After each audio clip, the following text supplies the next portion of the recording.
What's up, guys? It's TechnoViking23 coming to you today with a little bit of a movie commentary, I guess. I don't really want to call this a review because I'm not qualified to give a film review, but I wanted to talk a little bit about Pacific Rim Uprising, which just recently came out. And if you guys don't already know, I am a huge Pacific Rim fanboy. Absolutely love the first film. I've got the action figures, I have the prequel novels, I have the film adaptation novels, I've got the comic books, I've got the graphic novels, pretty much anything with Pacific Rim I can get, I've got my hands on, including, I think I have a Gypsy Danger t-shirt and a Striker Eureka hooded sweatshirt. So yeah, I pretty much really loved the first Pacific Rim, and I was very excited when they made the second one. At least they announced it was coming out, until I saw some of the trailers. When I saw some of the trailers, I got a little skeptical about the film, just seeing the way they were filming it and how everything seemed to be with regard to the environment and the way the Jaegers and Kaiju looked, just from the trailers. So I went and saw the film, and I was pretty disappointed. And I'm not sure why, because I really didn't have many expectations going into the film. Going into the first movie, I didn't really have any expectations either and was pleasantly surprised, but leading up to this movie, I was a little excited for it because it was a sequel that I'd long awaited. And I had also read the prequel novel for the movie, which is called Ascension, which gives a little bit of insight onto what's going on in the movie and also shows some details from the past with the Jaeger program, like stuff that goes on prior to the first movie. And it was a really good book, so I was hoping the movie would follow suit. Unfortunately, it really felt uninspired, almost like they were going for a kind of a cookie-cutter kind of movie, I guess, to maybe appeal for the audiences overseas, because the first Pacific Rim did not do very well in America, and but it did really, really good in China, and they were really targeting a Chinese audience with this film, it felt like, through the entire thing. But one of the things about the original film, it's kind of what I call, I guess, a cult classic to some of us sci-fi fans, is if you go through and watch some of the special features on the Blu-ray when Guillermo del Toro is talking about the film and the other guys that worked on the movie are talking about the film, they really go into quite a bit of detail where they talk about how they wanted to capture the kaiju versus the mecha and really capture the aspects of anime that it exists in. And they wanted to give every single Jaeger its own unique design. Like Gypsy Danger was supposed to be kind of like the cocky American cowboy, John Wayne type robot. So they were trying to give a personality to each robot. Striker Eureka was the Australian brawler. I guess similar to Russell Crowe. If you've seen the South Park reference, you know what I'm talking about. And so every Jaeger even had its own personality.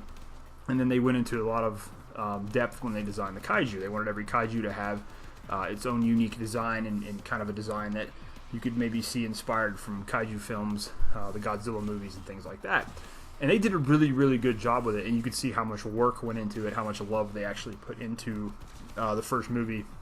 Designing the sets, all the action and the fight scenes in the first movie were really well done. They gave you this great sense of atmosphere and scale and tension within the film. You know, when the Jaeger punched one of the Kaiju, you could feel it. There was weight behind it. Each one of the machines, the way it worked, it looked like a very intricate mechanical design, and it just all flowed so well. It looked so great on the big screen.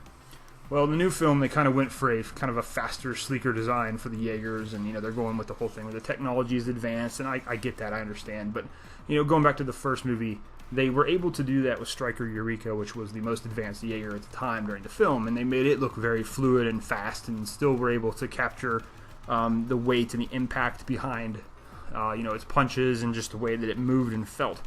This new film just really didn't have that for me, and it also, I guess the Jaeger designs, they were very kind of basic, kind of cookie cutter. You know, all the robots looked very similar. November Ajax and Gypsy Avenger had like they had very similar design aspects. And the Kaiju were really, really poorly done. They were very generic looking. It didn't seem like a whole lot of effort went into creating any of the designs in this film. The other big difference is they filmed this one more so during the daytime, whereas the first one, a lot of the fights took place at night or in bad weather. But you also, I guess that kind of added a bit to the tension. And this one, there's really not a whole lot going on screen with the Jaegers and the Kaiju. The fights are very fast, they're over with very quickly, and they left me wanting a lot more. So overall, it was a very disappointing film in terms of just the actual Jaegers and Kaiju they used.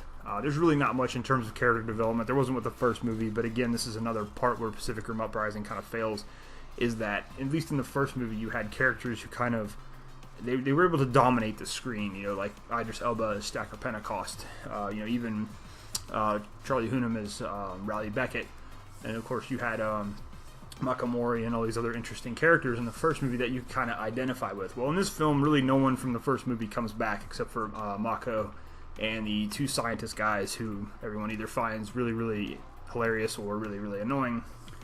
But that's really the main part of the first cast that comes over to this new film, and they really don't make much use of Mako in the movie. She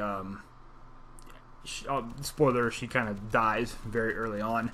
And that scene was not done very well, in my opinion, as it could have been used as a catalyst for her brother, who's played by John Boyega as Jake Pentecost, and it just is kind of, it has really no emotional impact that it should on the characters or the audience at all.